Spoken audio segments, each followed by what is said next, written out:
Hello there, my most amazing artists. Ms. Pelavan here to show you how to create a monoprint using just some tempera paint, a paintbrush, and some paper. We're going to be making a monoprint out of lines as our subjects.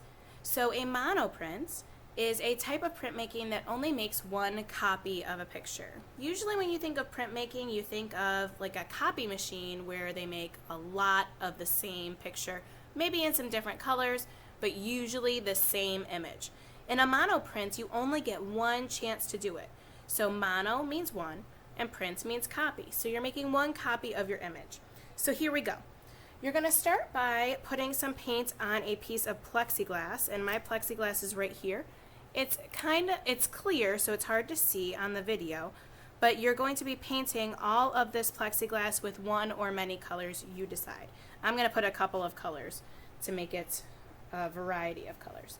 So I'm going to start with a lot of paint on my brush, and then I'm just going to brush it back and forth on my plexiglass to make it really covered. I want to make sure I use a lot of paint because sometimes it dries a little bit and you want to make sure you have a lot of paint. I'll pick another color here. Notice I didn't clean my brush. I'm not going to worry about it. No big deal. Remember, you want to use a lot of paint. You can use up to 3 colors on your monoprint. I'm going to choose to use some green after this, so I might make a little bit of a weird color with the orange and the green mixed together, but that's okay.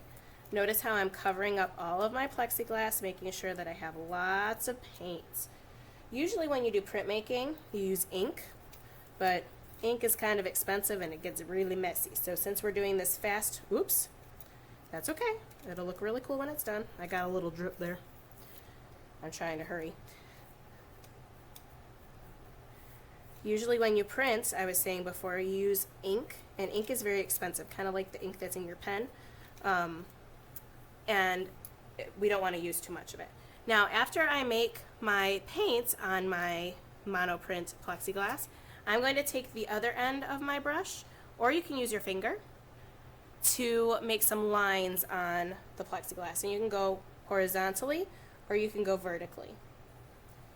I'm just trying to think of different kinds of lines I can make.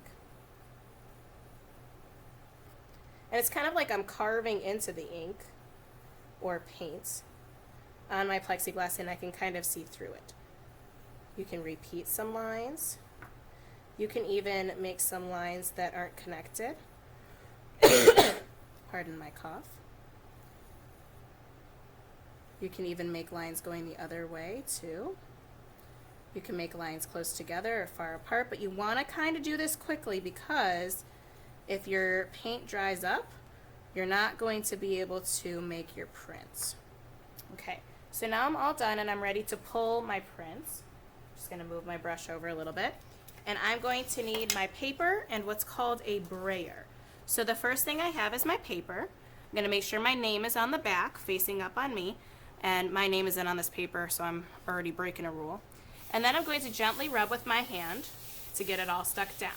Don't pick up your paper, because if you pick up your paper and move it, you're not going to be able to do anything else. After you rub with your hand, you're going to use what's called a brayer. It's kind of like a paint roller, but we're not going to put paint on it. We're just going to use it to press down our paper. So you're just going to roll back and forth, kind of like you're rolling out some cookie dough. Back and forth, back and forth, back and forth. Making sure you get the whole plexiglass. I'm going to try and get all the way to the edges. You can feel when it gets to the edge because it makes a little bump bump. Can you hear it? Bump bump bump. Alright, now I'm all done with my brayer and I'm going to pull my print, which means I'm going to pull the paper off. And then I will have a monoprint, an original print that doesn't have any other print like it. So there you go. There's my monoprint. I'm going to put this on the drying rack, and then I'm going to wash my hands after I'm all done. And that is how you create a one-of-a-kind monoprint. Remember, mono means one.